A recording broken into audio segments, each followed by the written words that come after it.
At the end of this video lecture, students will be able to calculate gas law problems using the ideal gas law at any conditions provided, including those at STP. So for the ideal gas equation, we're going to be looking at the basically relationship between the amount of substance, or the moles, versus a specific set of conditions. So unlike the other equations that we were looking at earlier, in this situation, we're just looking at that gas or that amount of gas with respect to a specific set of conditions. We're not saying what our pressure is at one set of conditions and then what the new pressure is at the new set of conditions. Okay, so we're not looking at it from that perspective. Okay, also the ideal gas equation, because it has moles, will allow us to connect to stoichiometry, which we'll look at in a little bit. So for now, let's just mark out our variables. So pressure is P, V is volume, okay, T is temperature, okay, and R is your ideal gas constant. And we're going to discuss the derivation of that ideal gas constant here in a second, okay, but for now, just make sure that you're comfortable with the variables within this specific equation. So, standard temperature and pressure, or STP, we know that to be 0 degrees C and 1 atm for temperature and pressure respectively. Now, experimentally, what we've been able to establish is that at STP, 1 mole of an ideal gas is going to occupy a very specific volume. Okay, so this 22.414 liters, okay, that is known as standard molar volume. Okay, so what we do in order to calculate R, or ideal gas constant, is we plug in our pressure and temperature and our 1 mole at STP, okay, and knowing our volume is 22.414, we plug that into our ideal gas law, solving for R, okay, and we subsequently get this constant that you see here. So 0.082057 liter atm mole Kelvin. Okay, you can also just use 0.0821 liter atm mole Kelvin. Okay, we can do some rounding to make our lives a little bit easier. Okay, so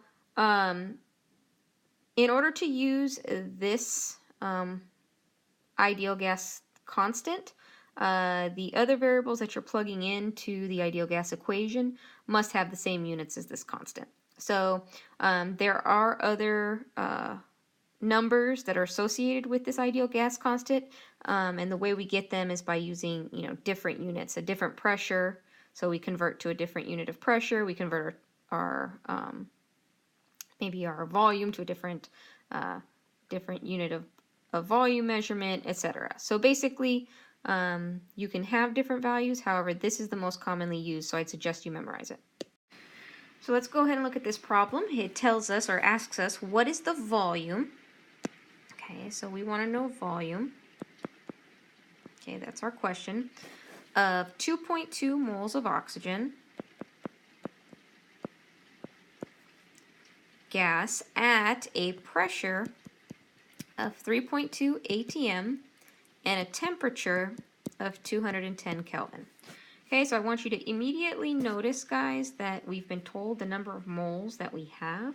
Okay, so we are most likely going to be using this equation, okay, our ideal gas law. Okay, now we're trying to solve for volume. Okay, so volume is equal to nRT over P. Okay, so in this situation, we're going to plug our numbers in. However, okay, our R value, remember, is 0.0821 liters times atm per mole Kelvin. Okay, so before we plug anything into this equation, we want to make sure that all of the units in the variables that have been given match our ideal gas constant. Okay, so liters, okay, our volume is going to be in liters, okay, moles and moles match up, atm and atm match up, Kelvin and Kelvin match up. If any of these values do not match up, you must convert them to match what's in the constant. Okay, so once you establish that, okay, you can go ahead and plug in your numbers. So 2.2 moles times our 0.0821 liter, ATM, mole Kelvin. Okay, and then our temperature is 210 Kelvin.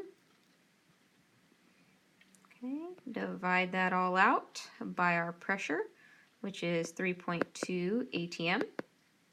Okay, and if we plug this into our calculator, we end up with 12. Okay, and our unit evaluation, moles and moles cancel, Kelvin and Kelvin cancels, ATM and ATM is going to cancel, liters are left over, so that leaves us with 12 liters. Okay, so if I have 2.2 moles of oxygen gas at 3.2 ATM and a temperature of 210 Kelvin, I'm going to have 12 liters of that oxygen gas. Okay, so if you're using these doing the calculations with the ideal gas law, remember your units have to match the ideal gas law constant. And also remember that you're manipulating for whatever variables you don't have.